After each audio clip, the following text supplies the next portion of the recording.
السلام عليكم ورحمة الله وبركاته. الشمع ركفوني وروني من تابرا وردفتن اللي بكم جرتني السلام تنبريدو اسم براها جيتو سننجيتو بربادي عدا فيديو تنروا وبتنجد عدا موضوعني هي كاما اتين دبچو ديمو نما فهمتو يادني كيري نما في يادي مالي جتشو هي فيديو انتوني دراما هاتا يوكان كوميدي نمني قوساف كاي هاتا مالي برنوتا قدا of keessaa qabdi. Barnoota guddaa of keessaa qabdi. Nama sammuun isaa yaadu, nama nafsiyaan isaa eessaa kaatee eessa oolchitu yoo laale yoo daawwate fiidiyoon amma tarte tuni barnoota guddaa namaa qabdi jecha. Barnoota guddaa isiniif taati jechaadha. Jiruu teessan keessatti hammeenya namaaf hin yaadinaa. Nama miidhuu irra miidhamaa ta'ee argame waan sii dabaruu fi waan sii taruu ilaalta. Yeroo kamuu gisee ammaa kana keessaayyuu gisee ammaa kanatti subhaanallah namni hinaafamaa wal bocola. Maaliif akka ta'e garuu hin beekan. Ka ija kan kee ati diimtuu taate ati gurraattii taate sin beeknetu sagalee kan kee qofa yoo dhagaye kamaalummaa kan kee sin beekne ka guyyuma takkaafu namni guyyuma takkaa nama karaa taruu yoo si argee miti guyyuma takkaafu nama ijaan sin argine sagalee kan kee qofa si dhagaye tu gisee amma hizdi haazida agiraa namatta kasi dhiyaate sanuu karabbi laaffiseef malee daraan jechaadha.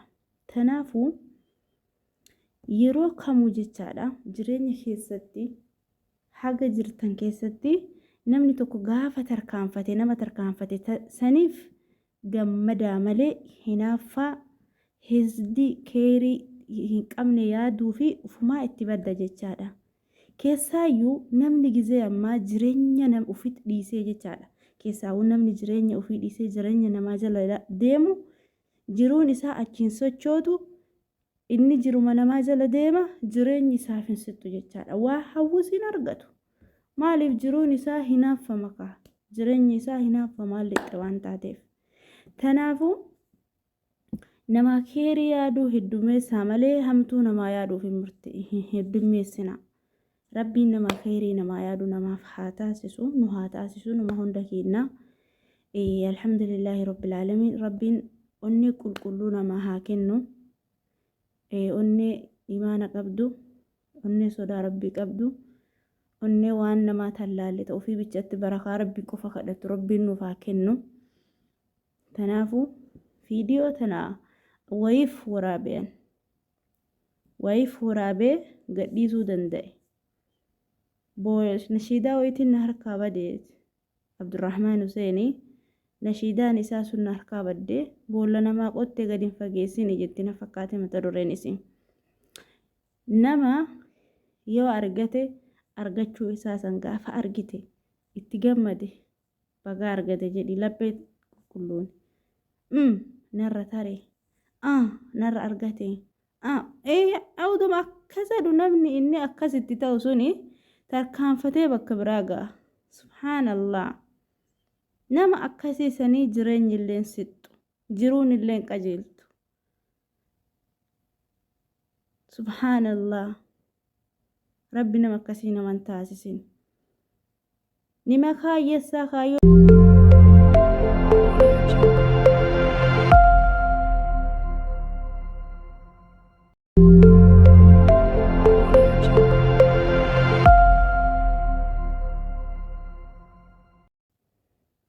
ima murteessaa murtii isaa maaltu jalaa balleessa inaaffama namaati.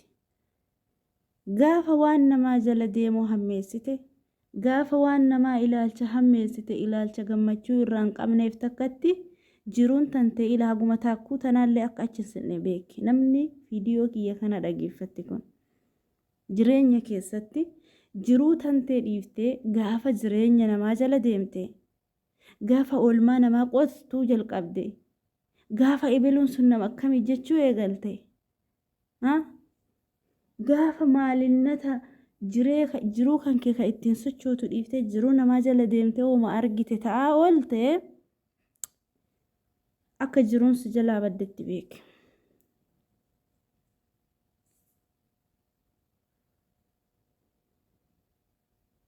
Ijji yeroo tokko bilbila laaluu na diddi. Gaarumaafi kanaafuu waan namaa laaluu irra olmaa namaa bultii namaa qoruu irra jireenya namaa qoruu irra jiruu gammachuu nama sanii qabne jechaadha. Kayookaa gammachuu waan inni gammadu tokko gaafa argate waan inni itti gammadu tokko gaafa arge ka isaaf hin gammanne. Gaafa jala deemte jiruun tantee taakuma tanaaf wajjin sixxu jechaadha. Nama hunda osoo hin taane nam tokko nama akkasitti jira subhaanallah. Nama akkasiisaniif illee Rabbi haa laaffisu. Yaa nama waliin beeknu irra hedduun keessan nama miidiyaa kana akka carraa ta'ee kana beekus gaafa na dhageeffate barnoota isaaf ta'a jedhee amana. Nama hasadu namatti hinaafu waan namaa jala deemu waan isaaf ittiin gammanne tokko dhugaa Rabbi subhaanallah nama jibbisiisa wanti akkasii sun. Nama tokko gaafa tarkaanfate gaafa argite gammadii faayizosh bakka gana geette jabaadhu hamileettur. Hinaafa maallaphee of hin qoqqotina subhaanallah. Gaafa hinaaffaa fi hizdiin laphee tante guutte jireenya tarkaanfiin argatte hin argattu wallaa badan hin argattu. Jiruma tante dhiiftee gaafa nama jala deemtee hinaaffama namaatiif jala deemtee ati jiruu gammachuun argattu abadan. Qalbiin ta'e raahaas hin qabdu. Waan qabdutti beqqaa si harkaa bada jireenyi jiruu kan kee dhiiftee gaafa jiruu namaa jala deemte si harkaa bada. Barattu barnoonni siin galuu yaaddu yaanni sun bakka siin gahuu wama kamuu irrattu hin milkooftu. Afaanumaan maarre haa ta'u malee hin milkooftu. Hin milkaa'e namni waan akkasii yaadu. Saniifuu nama jiruu namaa jala deemuu miti nama jiruu qabu qofatti gammadee Rabbii ofii kadhatu Rabbi nu haa taasisu. Waan akkasii irraa yoo kaqara qabdanii illee taatan abbaan ka ofitti beeku garwaan abbaan waan namaa hin hinaafaa kana waan namaa jala deemaa kana ka ofitti beeku Allahu a'lam beekuan. Yoo amal akkasiisan waan qabdan taatan obboleeyyan tiyyaa hordoftoota kiyyaa akkasuma namoonni biroollee namni sagalee kiyya kana dhageeffatan namaaf khayrii yaadaa malee hammeenya yaadina. Namaaf akka tarkaanfatu yaadaa malee akka kufu yaadina. Namaaf akka gammadu yaadaa malee akka gaddu hin yaadina. Wallaahi gaafa namaaf akka namni gammadu barbaadan gaafa namaaf gammachuu isaa irraa qoodamtan gaafa namaaf waan abbaan qabu sanitti waan abbaan argate sani gammaddan wallaahi jiruun teessan gammadduu taati jechaadha. Jiruun teessan yeroo kamuu gammadduudha. Waan hojjettu keessatti ima milkoofta. Waan daladdu keessatti ima milkoofta. Wama kamiinuu jechaadha.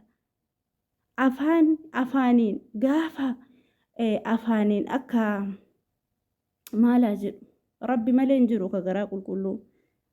Afaaniin gaafa akka waaqatti akka garaa Rabbi ila qulqulluu ta'ee afaaniin gaafa haasayatti afaan qulqulluu nama ta'ee keessi namaa kuni sharrii fi waan hin taane faalame in tarkaanfatu. Abbaanii ufitti beeka ta'e ufitti hin beeku ta'e Allahu a'lam.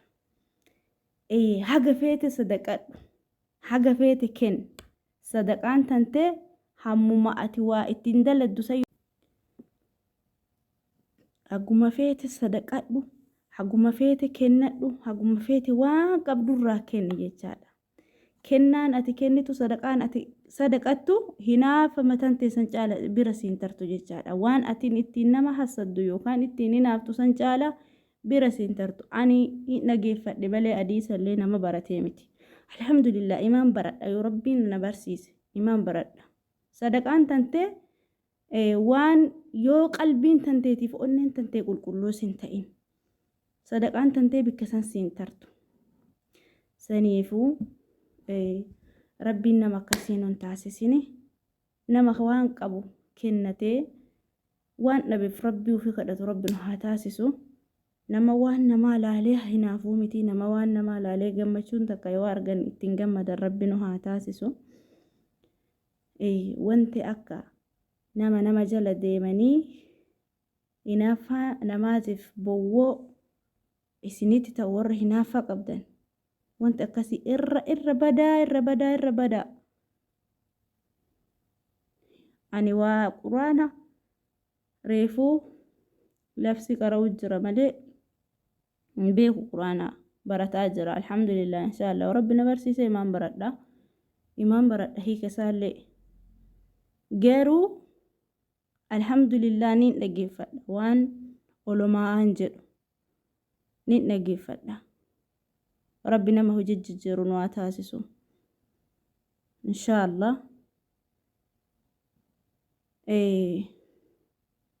namaaf hammeenya yaaduu irra keerima yaadutu nama barbaachisa inshallah rabbiin nama khayri yaadu nu haa taasisu rabbiin nama khayri yaadu nu haa taasisu wallahi tanaafuu viidiyoon tiyya dheerattee jirti dubbii tiyyaa asittan gabaabsaa namaaf sharri yaadu irra khayri nama yaadutu irra gaariidha irra filatamaadha isiniin jechuu barbaadeeti namoonni viidiyoo kiyya kana daawwattanii jettanii sheer godhaa obboleeyyan keessan affeeraa isiniin jedha saniifuu sheer subscribe gochuudhaan nu jajjabeessaa isiniin jenna hanqini viidiyoo kaameraa maruu yoo jiraate nu hoffolchaa isiniin jenna haguma hunna ta'ennaati targiin haga hunna ofii dorrobdii jedhani mammaanni oromoo saniifuu haga hunna ta'ennaati viidiyoo addaa tanarraa waa baratan jedhee abdadha tanaafuu nagaa naa jiraadha hedduu isin kabajaa hedduu isin jaaladha nuuf jiraadha yeroo gaarii qabaadha isiniin jedha rabbiin sooma nuun gahe kanallee sooma barakaa qabu sooma yeroo itti aanuuf maatii keenya wajjin gammachuun sooma rabbiin haa taasisu inshallah rabbiin hininaafina na hawwaa waan argachuu barbaadan san na hawwaa ittiin isinii gahaa jedha rabbiin waan hawwine kuutuu rabbiin nuunaa dhaqqabu inshallah nama hawwu rabbiin haa taasisu hawwee waan argatu rabbiin haa taasisu alhamdulillah takka hawwine arganne irrallee nama itti shakkaru rabbiin haa taasisu kanaafuu yeroo biraa walitti deebinaa nagaa naa jiraadha yeroo gaarii qabaadha hundumti keessanuu waan akkanaa kanan beeku bye